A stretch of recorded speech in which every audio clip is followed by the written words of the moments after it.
имам Шафии деген кісі айтады, кім бір жақсылық істесе немесе бір жамандық істесе, жігіттер, мынау беймұрат зарулар біз сияқты кішкентелер көрген кезде дүк кетіп ұйықтап кете салам деп күшіңе сеніп қалмай, өйткені сенің балашағың сен сияқты здоровый болмай қалуы мүмкін. Имам Шафии не дейді? Кім бір жақсылық істесе немесе бір жамандық істесе, шаңның тозаңындай. Оны көрмей өтем десе, ол адам есуас дейді. Есуас. Ол міндетті түрде көреді. Немесе Алла тағала оны 7 ұрпағының бірінен қайтарады дейді. Енді жақсылық жамандыққа не кіреді десе бар ғой, мына әйелдер көп айналысатын, қазір еркектерде оны маман қылып алдық. Мына тілмен зиян беру де сол біреуге зиян беруге жатады деген көрі. Ғайбаттау, жамандау деген секілді бар ғой. Енді қараңыздар ағайындар, мына нәрселер: жақсылық, жамандық, дұға, қарғыс, алғыс, әдет, ауру, осы нәрселердің бәрі тұқым қуалайды екен. Осы саудаларымызда егер арамдық бар болса, біреуді алдау деген секілді, таразыдан ұру деген секілді, алғанда жамандап алып, сатқанда мақтап сатып, демек сіздің онда табысыңызда, мынау жеген тағамыңызда дұрыс емес нәрселер бар. Бұл сіздің дұғаңызға әсер етеді, ал дұғаңыз сіздің өміріңізге әсер етеді. Ал осы үшеуі сізде дұрыс па? Сеніммен дұға қыласыз ба, ықыласпен дұға қыласыз ба, жегенің адалма, 100% сіздің дұғаңыз қабыл болады. Сіздің дұғаңыз қабыл болады деген сөз, сенің ана сұраған нәрсең беріледі деген сөз емес.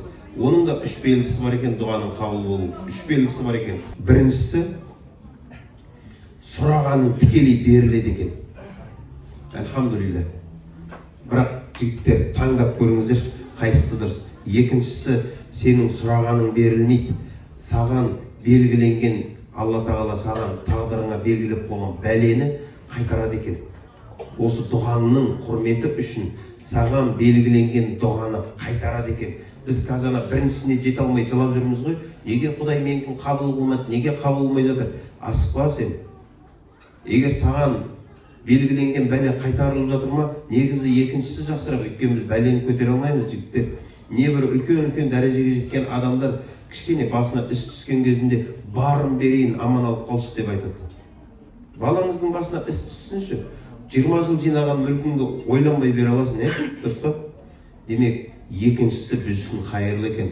Жылама жігіттер, жылама. Өйткені бірінші байлық денсаулық дейді қазақтар. Біздің қазақтар бірінші байлық. 12 мүшесі бүтіндер жылап жүр, менде анау жоқ, менде мынау жоқ. Жігіттер, сенде ең үлкен байлық бар. Бұл не? Денсаулық. Бұл да қайдан білесің, сенің сол ана қабыл болмай қалды деп ойлаған дұғаңның себебімен саған Алла тағала денсаулығын сақтап қойған шығар. Дұрыс па, Ринат шейх? Сіздің бір мұрауыңыздың өзі бізге үкімге жүреді айналайын. Енді қараңыз, сен сұраған нәрсеге қолың жетпей жатыр ма, Алла саған бермей жатыр ма, демек бұның артында бір жақсылық бар деп түсіну керек екен. Өйткені қазір осы жерден Алматыға қарай бір көлік шығады. Ол көлікке 4 адам сияды, бірақ біз 6 адам тұрмыз. 6 адам тұрмыз.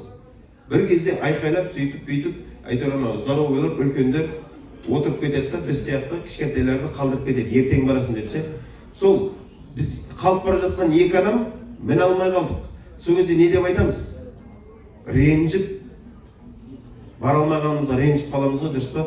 10 минут, 15 минут, 20 минуттан кейін хабар келеді. Анау шыққан көлік аунап, ішіндегілердің бәрі талқан шығып кетті депсе, мына қалып кеткен 2 адам не деп айтады сол кезде? Сыймай қалғанымызға шүкір дейма, бірақ соны сол қалып бара жатқан кезінде айтқан жоқ еді ғой ол. Қараңыз, Құдай сені бірдемеден тосып тұр ғой, а сен жылайсың да неге болмады депсе. Жігіттер, бір керемет 3-ші түрі бар екен.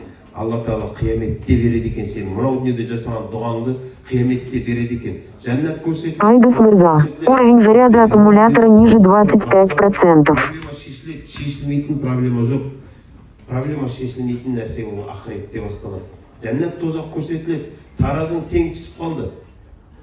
Бесіктегі баланың шашы ағарады. Алла тағала Құранда не дейді?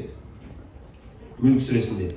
Бұл тозақтың оты гүрілдеген кезінде бар ғой, оның дауысы сондай естіледі, ана өз-өзіне сыймай жарылып кете жаздайды дейді. Ол жындар мен адамдарды күтеді екен тозақтың оты бар ғой.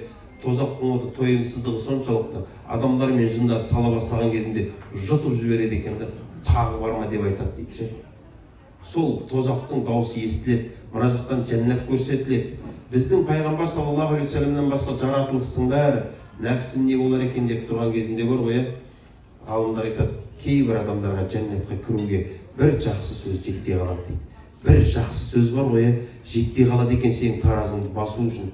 Сондай бір сауапқа зар болып тұрған кезінде, ана баладан, бала анадан бір сауабын қызғанып тұрған кезінде, Алла тағала сенің оң жақ таразыңа бір сауаптарды салады екен де, жәннатқа кіргіз дейді екен. Сонда біз айтады екенбіз, я Алла, бұл қайдан берілген сыйлық, бұл неткен керемет сыйлық деген кезде, сенің анау дүниеде жасаған дұғаларың дейді, осы жерге қалдырып қойғанбыз. Мен саған осы жерде қажет болатынын білгенмін деп. Сонда қанат бәріміз айтады екенбіз ғой, я Алла, сол таудың үстінде жасаған дұғаларымды да даже, бүкіл о дүниеде жасаған дұғаларымды мынау жалғандағы осы жерге қалдырмадың ба деп айтады екенбіз. Ал қазір не істейміз? Осы жерде жегіміз келіп жатыр ғой бәрін жігіттер.